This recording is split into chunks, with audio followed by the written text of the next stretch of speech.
बिस्मिल्लाहिर्रहमानिर्रहीम अस्सलाम वालेकुम व्यूवर्स की हाल चाल थोड़ा ठीक हो।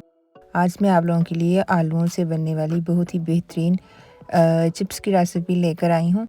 अक्सर लोग होता है कि वो बाज़ार से जो खाते हैं तो उसमें बड़ा एक क्रंच होता है, अंदर से वो सॉफ्ट और उससे बेसन बिल्कुल भी उतरा हुआ नहीं होता, लेकिन जब हम घर पे बनाते हैं तो वो वैसी बनती नहीं है, मतलब कि टेक्सचर वैसा नहीं आता है।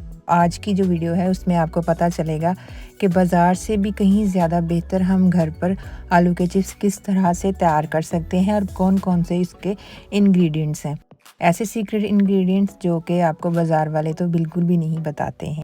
तो मैंने यहाँ पे आलू लिए हैं, आधा किलो से थोड़े से ज़्यादा होंगे और मैंने बड़े साइज़ के आलू लिए हैं। जब भी आपने इस तरह की चिप्स बनानी हो, लंबे फ्राइज़ रखने हो ना, तो आप हमेशा बड़े आलूओं का इस्तेमाल कीजिए। और ये नए वाले आलू हैं, मीठे जब वो अगर हम ले लें ना पुराने आलू तो वो मीठे होते हैं, तो वो चिप्स में इतने अच्छे नहीं लगते हैं। तो मैंने ये न्यू वाले यूज़ किए हैं और अब मैं इसको 1-2 पानी धो लूँगी ताकि इसका जो स्टार्च है ना पोटैटोज़ का, वो अच्छे से निकल जाए। तो ये धोने के बाद जो है हम इसको अब दूसरे बाउल में ट्रांसफ़र कर लेंगे, बड़े बाउल में, ताकि इसको जब हम इसका बैटर तैयार करें तो आसानी हो जाए। एक इसमें मैं अंडा शामिल करूँगी। अंडे से क्या होता है, इसकी बाइंडिंग बड़ी अच्छी होती है। जो हमारा बैटर जो है बिखरता है ना, वो बिल्कुल घी में जाके बिखरेगा नहीं। इसमें नमक 1 खाने का चम्मच या हस्बे ज़ायक़ा ऐड कर लीजिए। कलर इसका मज़ीद अच्छा करने के लिए हल्दी मैं इसमें ऐड कर रही हूँ 1 टीस्पून और 1 टेबलस्पून या हस्बे ज़ायक़ा आप इसमें लाल मिर्चों का पाउडर ऐड कर लीजिए, क्योंकि जो चिप्स होती है ना वो थोड़ी सी स्पाइसी ही अच्छी लगती है, फीकी फीकी अच्छी भी नहीं लगती है। तो इसमें मैं शामिल कर रही हूँ धनिया पाउडर और ज़ीरा पाउडर 1 खाने का चम्मच। ये खुशबू बड़ी अच्छी लेकर आता है इसमें ना। और साथ में इसमें ऐड कर दूंगी दादर मिर्च, जिसको इंग्लिश में चिली फ्लेक्स भी बोलते हैं। ये 1/2 टीस्पून मैंने इसमें ऐड किया क्योंकि ये थोड़ी सी तीखी ज़्यादा होती है।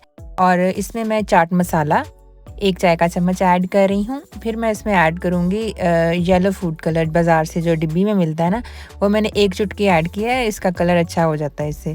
फिर मैंने इसमें गरम मसाला पाउडर 1 चाय का चम्मच ऐड कर दिया है। और मेरा मोस्ट जो है ना, कह लें कि favourite ingredient chilli garlic sauce है। मैंने ये 2 खाने के चम्मच ऐड किया है। अगर आपके पास नहीं है तो बिल्कुल इसको आप स्किप कर सकते हैं। फिर मैं जनाब इसमें मैदा ऐड करूँगी। मैंने 2 कप मैदा ऐड किया था, थोड़ा थोड़ा ऐड कर लें, फिर थोड़ा सा पानी लगाएं, जैसे आपको मतलब मुनासिब लगे, ज़रूरत के हिसाब से आपने पानी डालना है। तो इस तरह से आपका बैटर है रेडी शेडी हो गया है। तो इसके अंडे की वजह से जो है ना ये बिल्कुल अब सिक्योर है। अब एक और टिप ये है कि जब आपने घी में या ऑयल में इसको फ्राई करना है ना, फ्राइज़ को, तो मीडियम फ्लेम पे पहले आपने अच्छा खासा घी को गर्म कर लेना है। ठीक हो गया।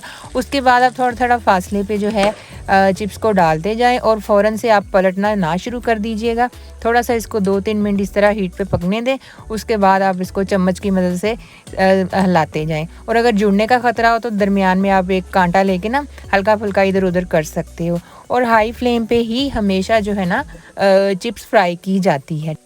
अगर हम मीडियम फ्लेम रखेंगे, बिल्कुल लो रखेंगे, तो वो अकड़ जाएगी चिप्स। तो जब हम खाएंगे तो हमारा मुंह दुखने लग जाएगा, वो इस तरह की चिप्स हो जाती है। तो इसलिए हाई फ्लेम पे बननी है और बड़ी ही क्रिस्पी और क्रंची बनेगी। आपको इसका मैं क्रंच चेक करवा रही हूँ। इस पे मैंने थोड़ा सा चाट मसाला स्प्रिंकल किया था। फिर आप इसको चिली गार्लिक सॉस या केचप के साथ आप इंजॉय करें, बच्चों को दें, खुद भी चाय के साथ खाएं, मेहमानों को भी सर्व कर सकते हैं।